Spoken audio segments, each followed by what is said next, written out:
Blog Talk Radio.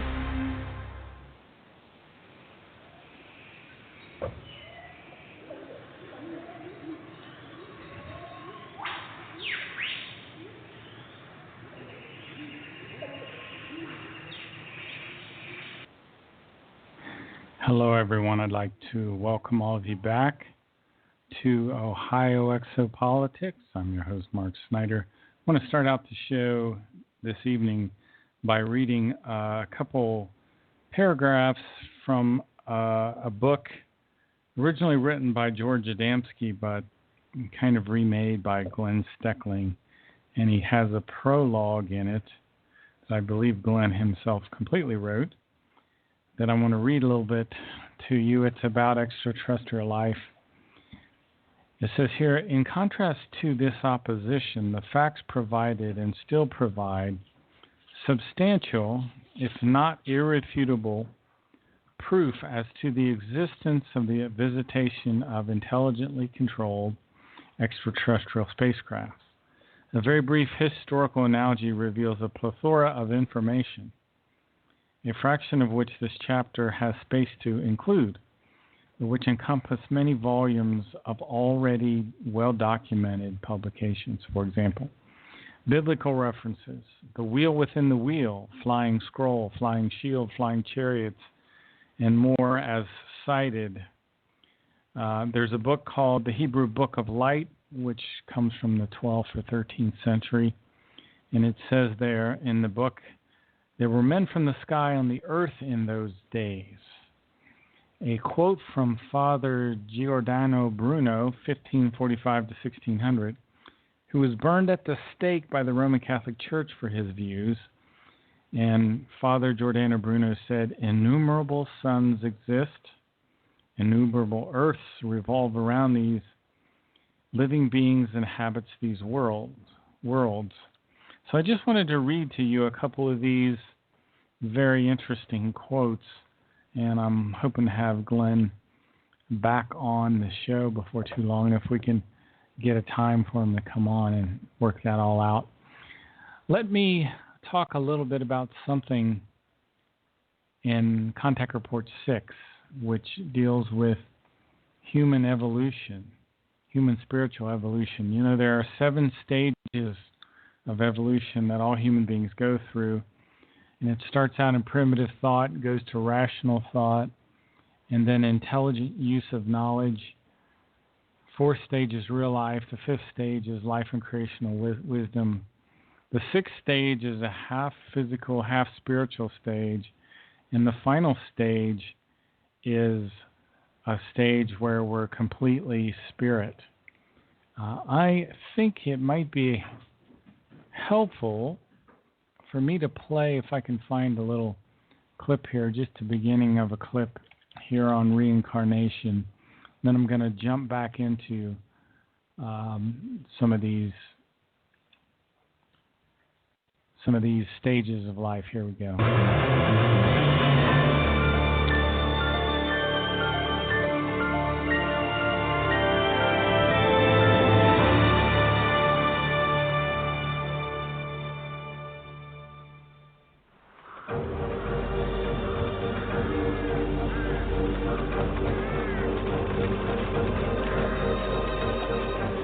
Is this the end of life, or the cue for a new beginning?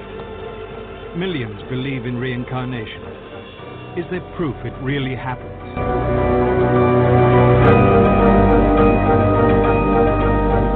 Do people pass through many lifetimes, and can they bring back memories of having lived before? It's 350 years since the bloody battles of the English Civil War. But this man says he remembers fighting in them. And therapies now encourage people to relive the violent moments of their death in previous lives.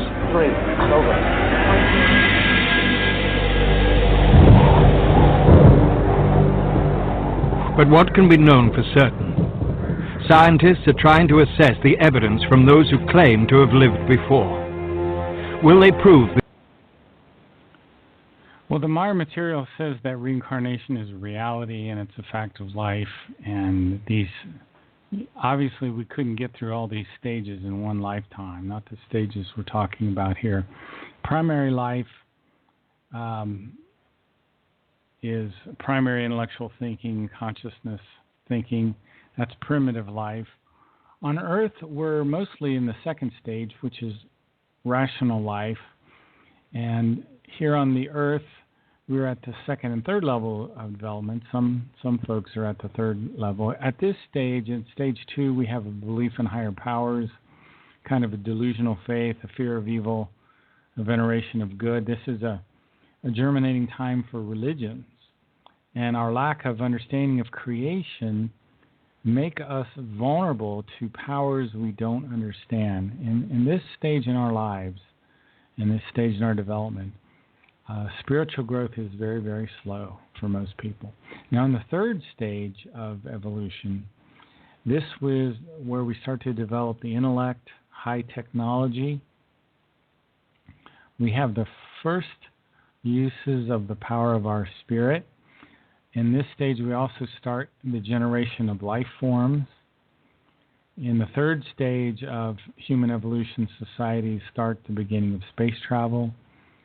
We begin to leave the thinking of the past behind. Genetic engineering has started. The secrets of the universe are just beginning to unfold for us. Now, in the fourth stage of life, human societies really begin to utilize the power of their human spirits, and maybe we'll talk a little bit about this more in the future shows.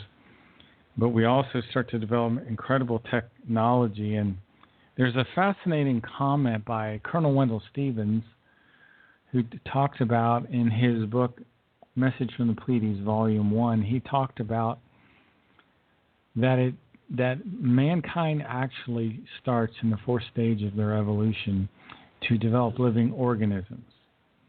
And this is really beyond our wildest imagination. In fact, Semyase's ship had an organic, sentient intelligence within it that she could communicate with telepathically. And the Pleiades also used part mechanical, part organic automatons in their motherships to perform maintenance and care of the spacecraft. So you could think of the beam ships, since they have a central computer that's organic and sentient, you could think of the beam ships as living entities with a metallic hull. This is very, very strange, hard to really understand. In the fifth stage of human evolution, now we're talking about in the fifth stage, here people have lived for, they've had 30, 40, 50 million years of reincarnations over and over and over again. We here on the earth are spirit forms that are about 5 million years old, most of us. There are some older human spirits on the earth, maybe 8, 10, 12 million years old. But those are people that came here during the time of Atlantis and Lemuria, or times before that, during the time of Pelagon. Most human spirits are younger than that.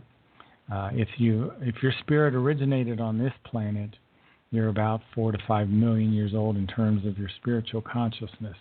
But people at the fifth stage, this is life and creational wisdom. This is when we start to begin to recall our past lives. It's called the stage of recognitions. Billy and Semyase talk about this in Contact Report 6. Maybe I can read a few of the things that human societies can do in what's called the fifth stage of evolution or creational life. They can generate and control life forms, the creation of mechanical viable life forms, the development of spiritual and consciousness-related forces, and the mastery of material and organic life form, volitional mastery of life in all its forms and types, what I called earlier the stage of recognitions, recollection of past lives. At this stage, people become what's called the Ishwish, or the JHWH, the King of Wisdom. People recognize spiritual peace, universal love, creative harmony. So this is a very, very advanced stage. This is the stage of the Ishwish. Now, in the 6th stage, people no longer have a need for a human body and a physical body, or kind of half spiritual. And we spend a long, long time in this particular stage. And then finally, the 7th stage is creational life. In other words, you're purely back into a pure spirit form at this point. By this time, you've had billions of years of reincarnations. You no longer even need a physical body anymore. This is a very, very high level. It begins with the first stage called Arahat Atharasata. So anyway, those are the 7 stages. To go through them quickly again: primitive life, rational life, intelligent life, real life. Stage 5, life and creational wisdom. Stage 6, half physical, half spiritual. Stage 7 is purely a spiritual stage. And that is the future of all humans on any planet in our universe. Very interesting indeed, what lies in our future. I also wanted to talk this evening about how human beings got on the earth. This isn't the only way. This is just one of the ways that I haven't talked about in a while. Technically advanced humans from the Seer systems, called the Creator Overlords, created a new human race with a limited lifespan of about 100 years. These people that were created are sometimes called the genetically manipulated people. They have barbaric traits and they tend toward degeneration and cruelty. They were created specifically by this group of Creator Overlords in the Seer system for the purpose of doing the fighting for these people, because they had these Creator Overlords in the Seer system. The Maya material says they had kind of genetically engineered out of themselves the ability to fight. But the new genetically manipulated race eventually had to flee the Seer system to avoid being wiped out by their creators. Long story, I'm not going to go into it all. But they found a way into our solar system. These genetically manipulated people, thousands of them, they had been banished from the Seer system. These diverse races found refuge on the planets of Mars and Melona. Both planet Mars and Melona had atmospheres 200,000 or 300,000 or 400,000 years ago, and they had life on them. There was kind of a cosmic events which destroyed all life on Mars and Melona. But these people from the Seer system constructed cities, pyramids, stations on Mars and on Melona until these planets became uninhabitable. Now, for whatever reason, these intelligences from the Seer system have been searching for this race of people they have created for thousands of years. These people that escaped their control, which is always something that has kind of amazed me, which I thought was strange. So how did Mars and Melona get wiped out? Well, in ancient times, there was something called the Destroyer Comet, which had more of a mass than the Earth, 1.7 times the mass of the Earth. Now, scientists will argue against that and say that's not possible. A comet can't be that large, but the Maya material says yes, comets occasionally get that large, not very often. But this destroyer comet penetrated the Martian orbit and wrenched Mars out of its orbit and moved it into the orbit of another planet in our solar system. This other planet was Melona. Subsequently, Melona drifted away, but Melona was destroyed by its inhabitants, and they had diverted a ocean into a volcano and destroyed planet Melona, and it eventually became our asteroid belt. Melona, again, is the asteroid belt now, and it exists between Mars and Jupiter. And it was, at one time, home for about 400 million human beings who were the descendants of these genetically manipulated people from the Sirius system. Now, one area of the Maya material says this was about 73,000 years ago. I wouldn't trust that date. It's probably longer ago than that. So, in any case, we also have had human beings that came here from planets on the other side of the central sun of our galaxy. The planet is called Kudra. The star system, I believe, is called Nisan. And the Chinese Kitten and Japanese Niper people were left Kudra and went to Lyra Vega about 16 million years ago and inhabited some planets on Lyra Vega.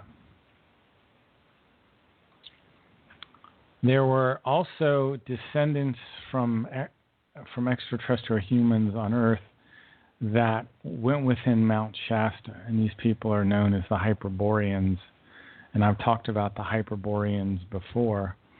But roughly there are about 7.5 million human civilizations at different stages of development, according to Maya material, my understanding, in our Milky Way, and about 79 pure human races created by creation, but now so many human races in creation that if it was a number, it would have 63 zeros. And the lifespans of human beings is very, very different. Here on the Earth, we have a shortened lifespan of about 100 years. The people in the Pleiades system live about 1,000 years, but there are other humans in other systems that live many thousands of years. Some human beings are as tall as 40 feet tall, others are only 16 inches tall. So we have a tremendous variety of different people throughout our whole galaxy. The Pleiades say that our forefathers are their forefathers, and that the oldest branch of the human race are the Lyrians, at least the oldest branch in our galaxy. It's the oldest branch that the Pleiades know of. The Lyrians settled in the constellation of Lyra, which is about 20 to 30 light years from Earth. And this constellation of Lyra is in a different space-time configuration than us, which you could roughly say is a different dimension. The Lyran Galaxy, I think, are where the people of Lyra Vega came from. It's talked about in Contact Report 238. The Lyran Galaxy was destroyed. It just dissolved itself and turned into pure energy. This happened, I believe, about 26 million years ago. And that is why Nocadamian left the home worlds and his people prior to that and settled on the worlds of Lyra and Vega, which has shifted a little, only about a fraction of a second from our present time. So Nocadamian and his peoples, therefore, came very far out of the depths of the universe and settled in these old space-shifted systems in the Milky Way galaxy. This had been Nocadamian's third exodus, because before he established or created his people on the planet Sadar, he came from other galaxies and planets that were older than the Lyran Galaxy. Who's Nocadamian? Let me review this in case there's some people that haven't heard this before. I want to say hello to Gemini and Walsh and guest 713. I just see you guys in the chat room. Good to see you. Nocodamian is the spirit form of Edward Albert Meyer. We all have a spirit form. The life we're living now is one of the many material lives that we've lived. Billy's spirit form is very, very ancient. That's why he is in contact with these extraterrestrials, because they know in former lifetimes that he's even been their teacher. And they support the mission that he's on, passing on this universal teaching that we've talked about before, called the teaching of the Spirit, and we'll talk about again this afternoon. But Nocodamian is very, very ancient. His spirit form is very, very ancient. When we say Billy, it's the same as Nocodamian. We all have a spirit form. The spirit form resides in what's called the superior colliculus, which is the center of our midbrain, and it comes into the fetus 21 days after the sperm fertilizes the egg.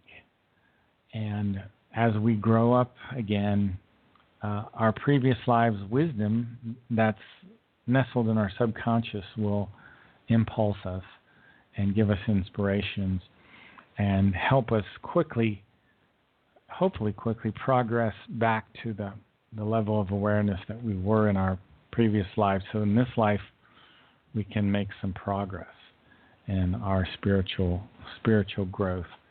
But I wanted to talk a little bit about some of the galactic history that the Meyer material talks about, talk a little bit about who we are and where we came from. But let me jump to another topic, which is genetic engineering, genetic manipulation. I was talking about the genetically manipulated people, and we are still genetically manipulated.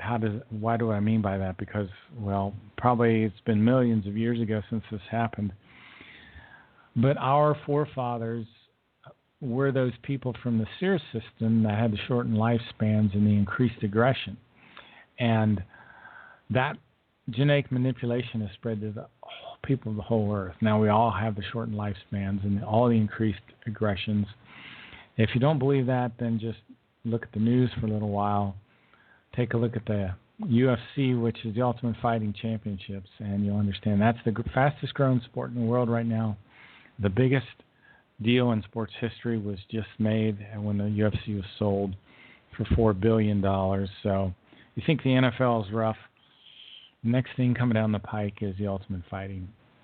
And it is, in my opinion, the product of the genetic manipulation that we've had in the past. So what is genetic engineering? Genetic engineering, or genetic modification, is the direct manipulation of an organism's genome using biotechnology. And this happened in the ancient past. We are the product of this biotechnology. And these genetically manipulated peoples, they came to Mars and Melona, and before they moved to the Earth, they had to be modified again in order to exist in the environment of Earth. It was kind of an interesting thing. I was listening to that again. It's talked about in Contact 251.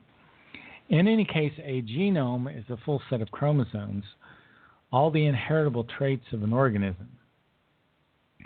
And you can actually insert new DNA into a host genome by isolating, copying genetic material of interest. So in the ancient past, these extraterrestrial humans knew how to move these DNA around and to insert DNA in different spaces. A chromosome is a microscopic rod-shaped structure that appears in the cell nucleus during cell division. And it's arranged into units called genes.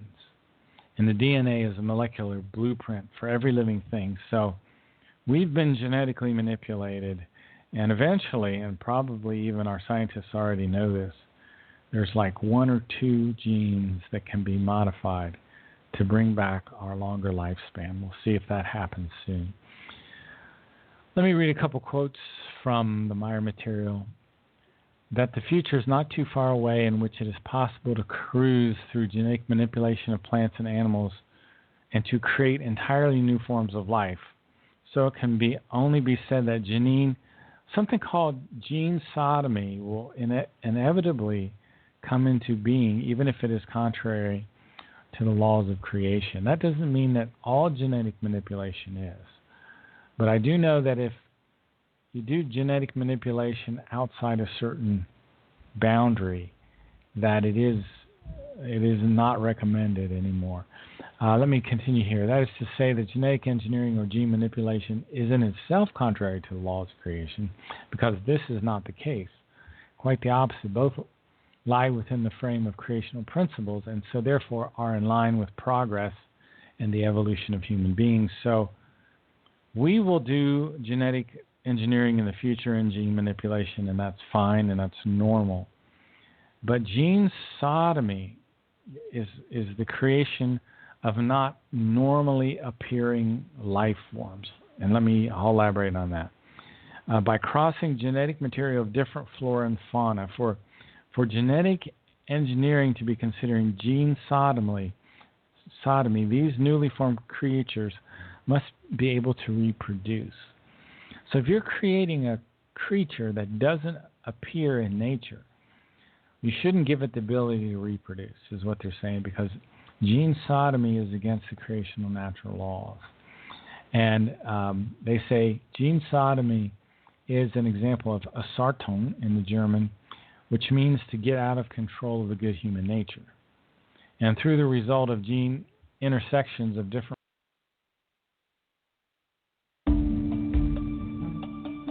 This little boy is referred to as Sam in case studies.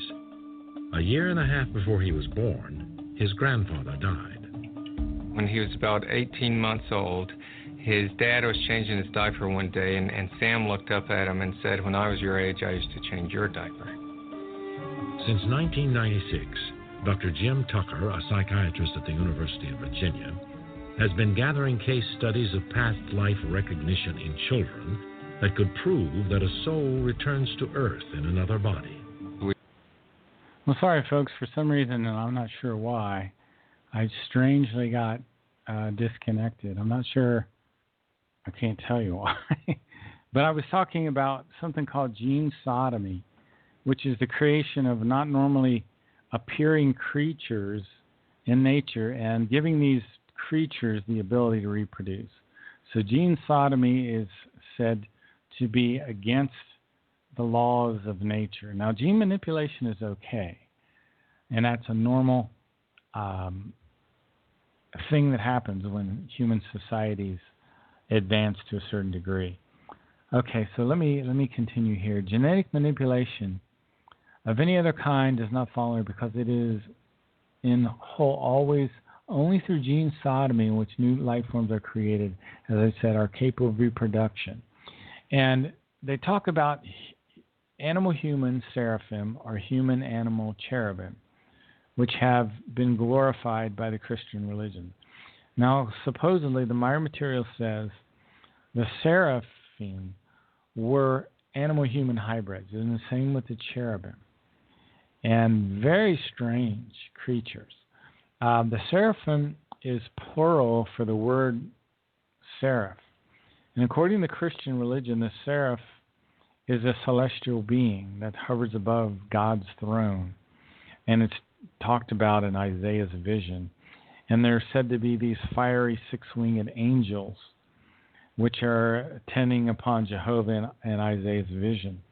Now, the seraph is said to be the highest order of angel and is often represented with a child's head and with six wings above it. However, the Maya material states that seraphim were actually animal humans that were created through genetic manipulation in very ancient times by the Lyrians. And the seraphs were traditionally regarded as burning or flaming angels, through which the word seems to have some kind of sense of flying, because the Arabic word sharafa means to be lofty.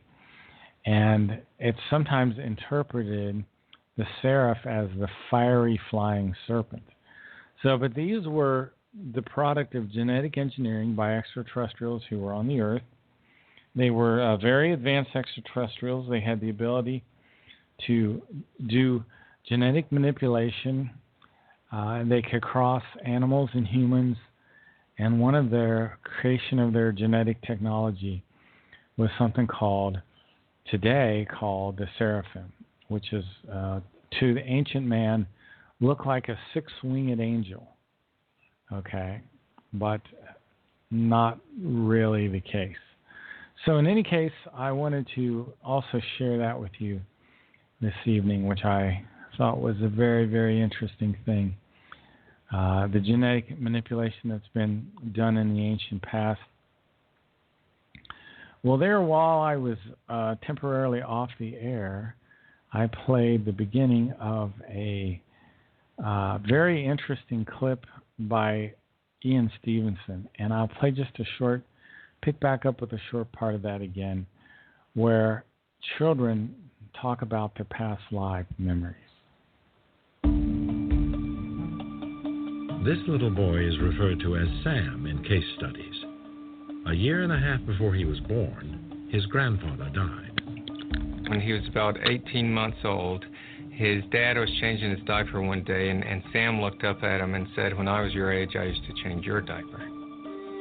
Since 1996, Dr. Jim Tucker, a psychiatrist at the University of Virginia, has been gathering case studies of past life recognition in children that could prove that a soul returns to Earth in another body. We've now got 2,500 cases in our files from all over the world. Many people believe in some form of reincarnation. The concept dates back to 800 BC and the Hindu Upanishads. Beginning in India, the belief that some essential part of ourselves may return after death to a new body is now being examined by some scientists as another way to prove the survival of consciousness. Can the study of past life recollections support this theory? The answer may lie within young children's memories. Very young children, usually between the age of 2 or 3, who start reporting that they have memories from having had a past life.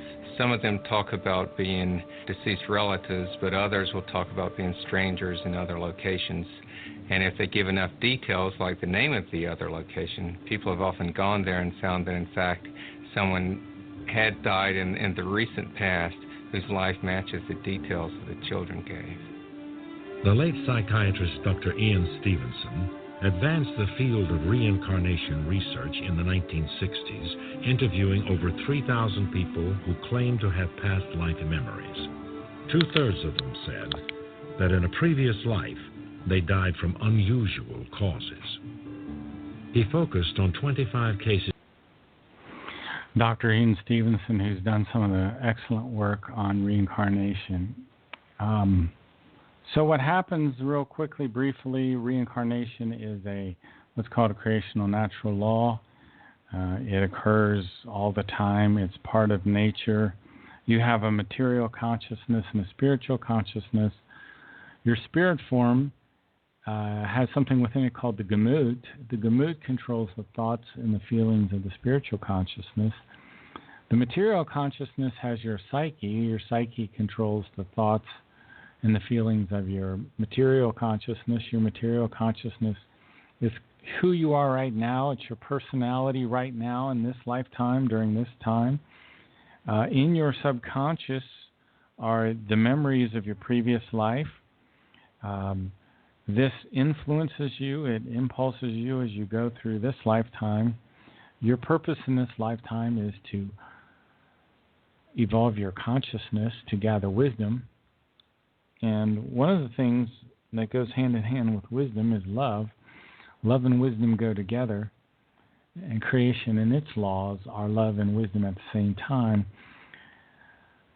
So we live many, many lifetimes, and the purpose of all these lifetimes is to go up these 7 evolutionary steps that I was talking about earlier, and to live by these creational natural laws. One of the things that will help your evolution is to understand where the term God arose from. Out of this arose a God. And let me talk a little bit about where the name God came from.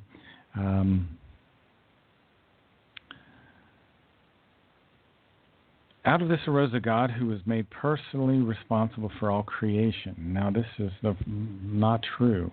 And who should personify the level? Only still lacking was the personification of evil. So, the idea of a perfect God who doesn't change, kind of a father figure, came first. Now, this was the distortion of the understanding of creation. See, creation is the universal consciousness. It's evolving. It changes. It created our universe. It evolves, and the universe expands for hundreds of trillions of years, and then it goes through a contraction phase. Then it goes through a sleep phase. Creation evolves into another form, and then it goes through its expansion again. So these are called great times. So in that sense, there is a universal consciousness. It's not like a Heavenly Father. It's evolving. It's changing. It's a neutral positive entity. So what happened is mankind also created the flip side of God, which is the devil. Out of this arose a God who was made responsible for all creation, etc., etc. Also came the personification of evil. For that a few clever minds reached into the history of old, the Celts, who in ancient times revered a Superman. One of these named gods, a god of the hunt, because he put in place his immense spiritual and consciousness-based powers for the benefit of the people of the hunt. Ancient lores, etc., show that this god, who had two horn-like growths on his skull, was named Tubal. And upon his death, his position became personified by a Celt. With a change of name, was called Tubal, and as a symbolization of the one named God, wore an animal skull with horns on his head, and therefore imitating a Superman with his horn-like growth. So what the Maya material is saying here, one of these gods in the past, Tubal, had literal horn-like growth coming out of his skull. He was the god of the hunt, so to speak. And over the years and the thousands of years, his name slowly changed, and the name devil arose out of it, a name that was seized upon by the young religions, and the memories of this named horn god was added a secondary god, an evil counterpart to the unhorned god of goodness and love. And good and evil were created, heaven and hell.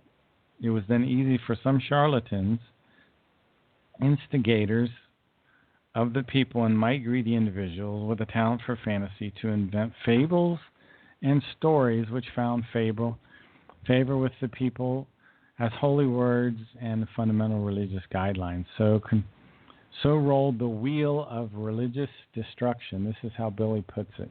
This is the wheel of religious destruction, rolling, pressing everything under its, the ruiners of pressing, but close behind it drag death and ruin.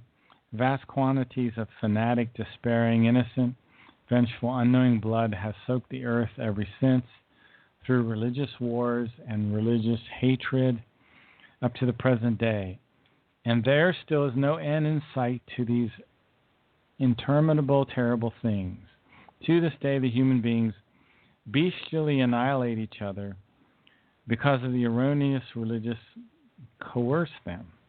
And how irrational must a religion be, which unfortunately also falls within a spiritual direction, when it must fight for and spread its teachings and their dissemination with precious human blood in bloody wars. So it's very interesting. I'm reading from the book called The Psyche on page 106. I recommend you try to get it. You can probably get a copy through Michael Horn. Otherwise, you'll have to go to one of the Figu sites, which I still haven't actually done yet, bought a book directly from Figu. So again, the human beings of ancient times called God were simply just human beings, and that in later times some mighty rulers and charlatans made a creating God out of them, therefore plunging the people into castigated and distressful unfortune and misery.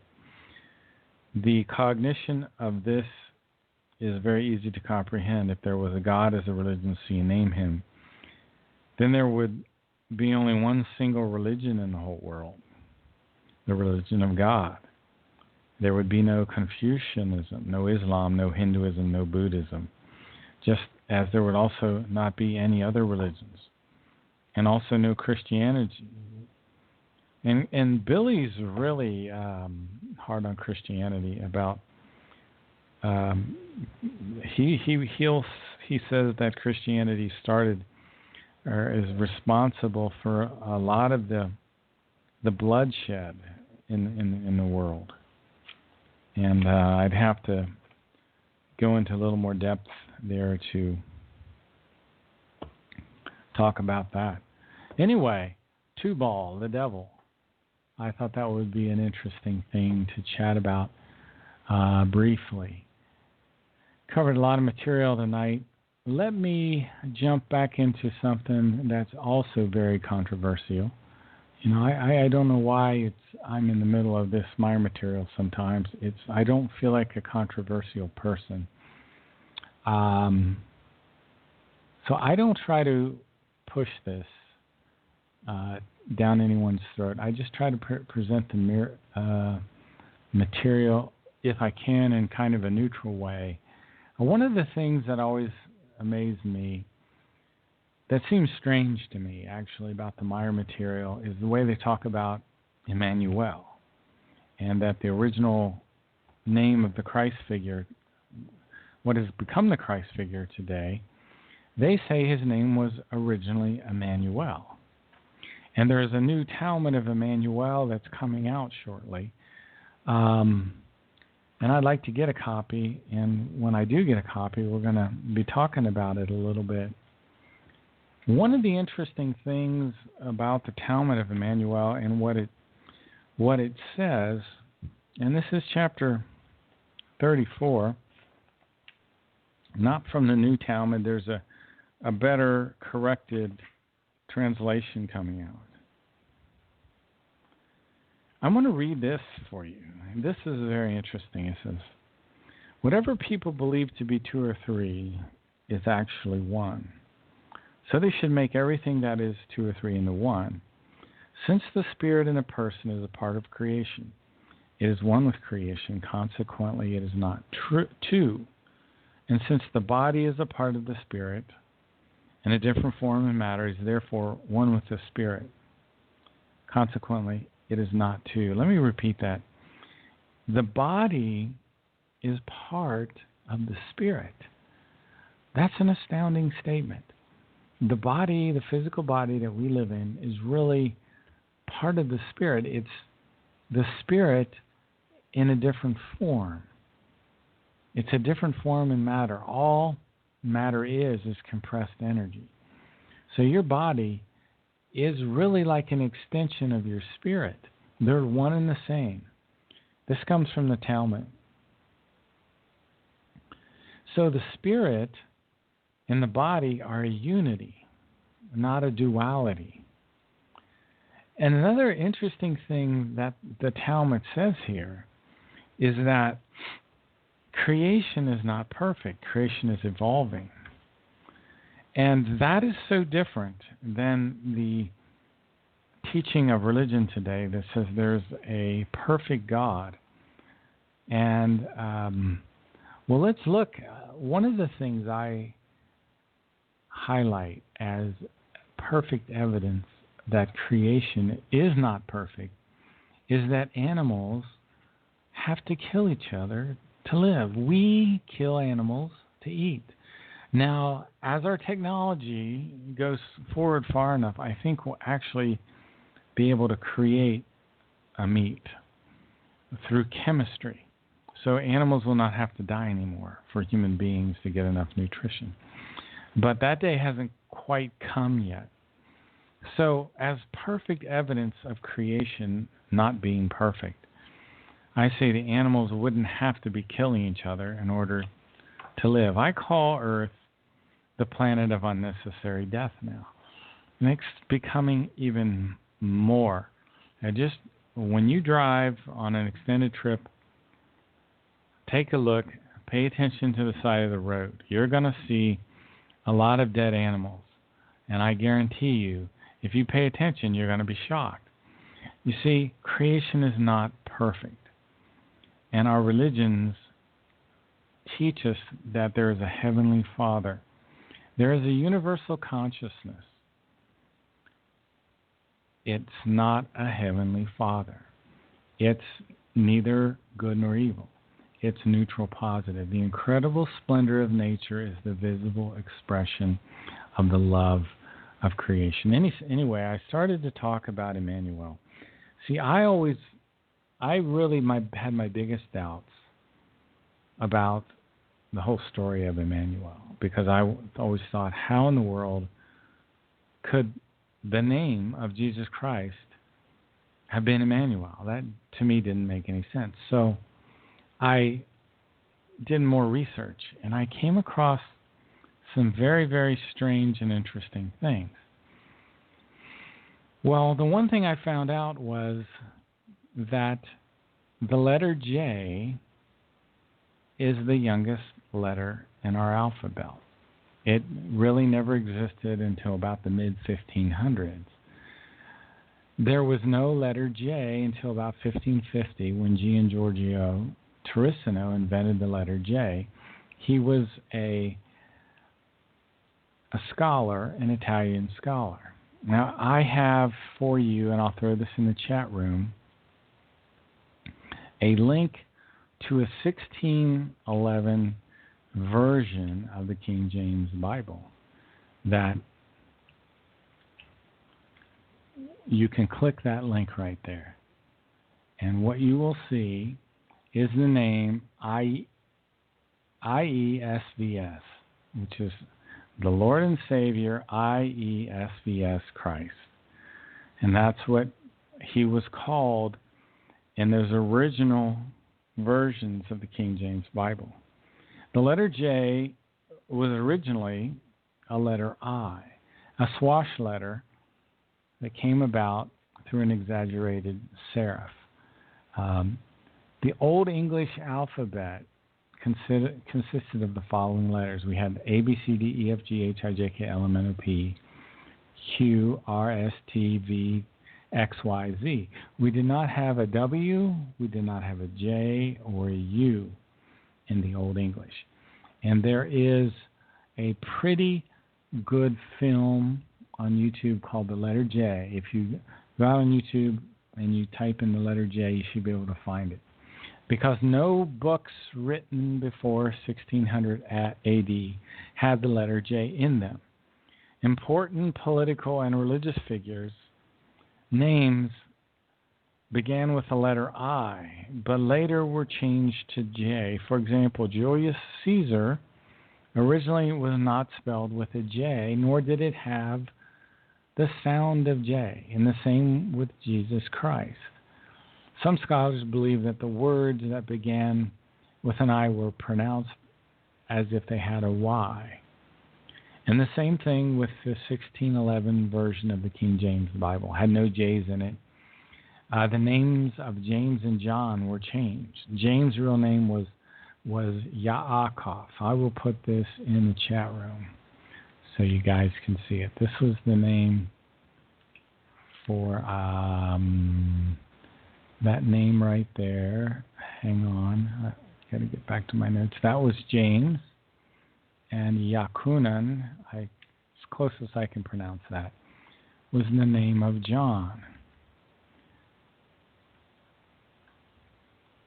So, the letter J, as I said, it was invented about 1550 by Gian Giorgio Turissino, and it was something that kind of evolved. And I've heard some scholars say that the letter J was actually a mistake, and the letter J did not exist in Hebrew, Latin, or Greek. The answer is no, it did not. The letter J never existed on Earth until about 1500. So the people, many of the biblical figures like Jesus, James, John, Job, Joshua, were known by other names. Like Joshua was Yeshua.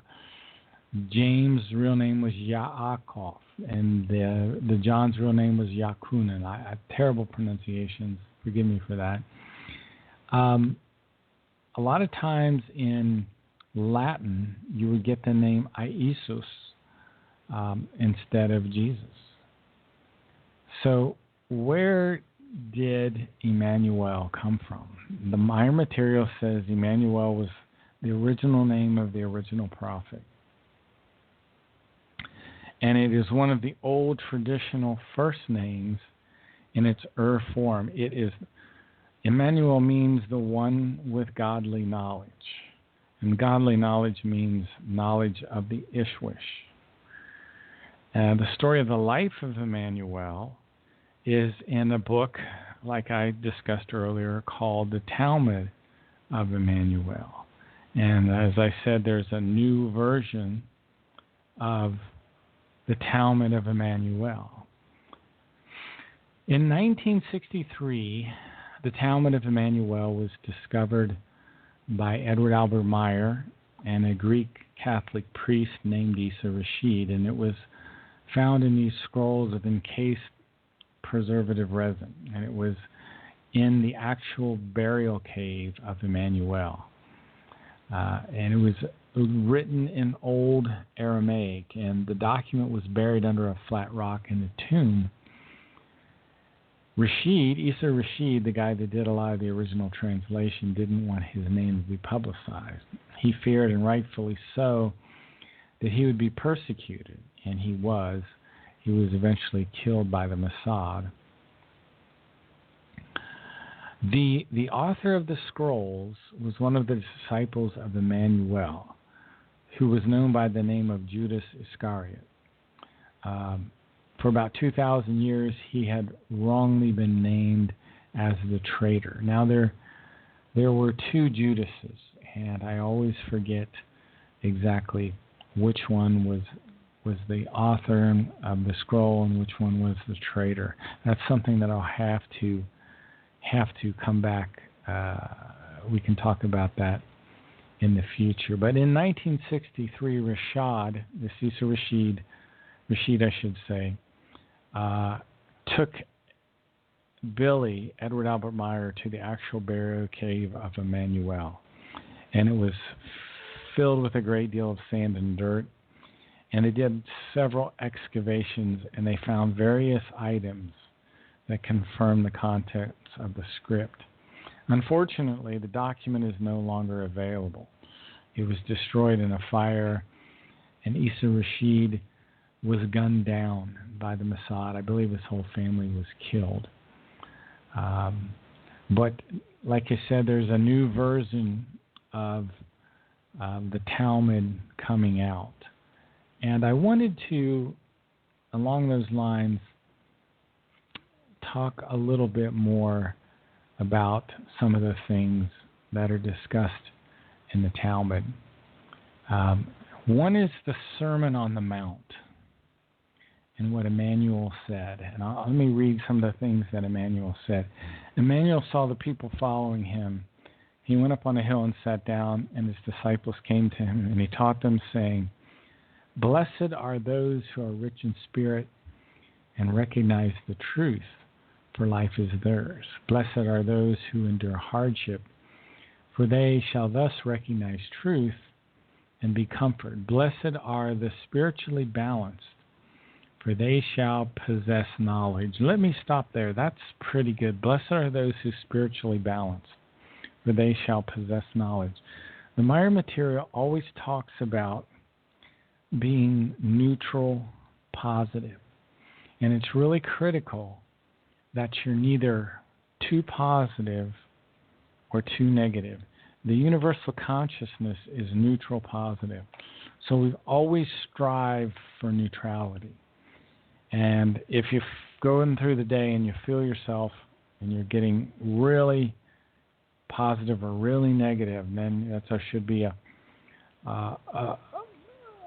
signpost to you that you need to do something. Maybe your body's tired, maybe you're hungry, maybe you need to take a little time for meditation, but you need to get yourself back in a neutral state.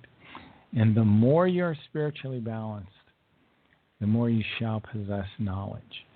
And it becomes a spiritual skill when you start to notice yourself out of balance.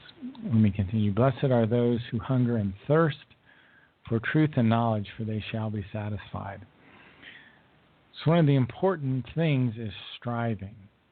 And that's one of the creational natural laws. And it says here, blessed are those who live according to the laws of nature, for they live according to the plan of creation. One of the important laws of creation is the law of harmony, which is keeping that neutral balance in your thinking. The other one is the law of striving, to continue to work hard at whatever it is that you do. That is very, very critical for your happiness. Blessed are those who have a clear conscience, for they need not fear. Blessed are those who know about creation, for they are not enslaved by false teachings. And it's very important when you start to understand creation, and when I go back to this all the time, the incredible splendor of nature is the visible expression of the love of creation. And that's the beginning of understanding creation right there. Blessed are those who are righteous, for nature is subject to them. Blessed are you if on my account and because of our teachings, people revile and persecute you and speak all manner of evil against you. Thus they lie about the teachings. So anyway, this, according to my information anyway, was what was originally taught on the Mount, Sermon on the Mount, which is a little different, quite a bit different than what we have today. Let me continue here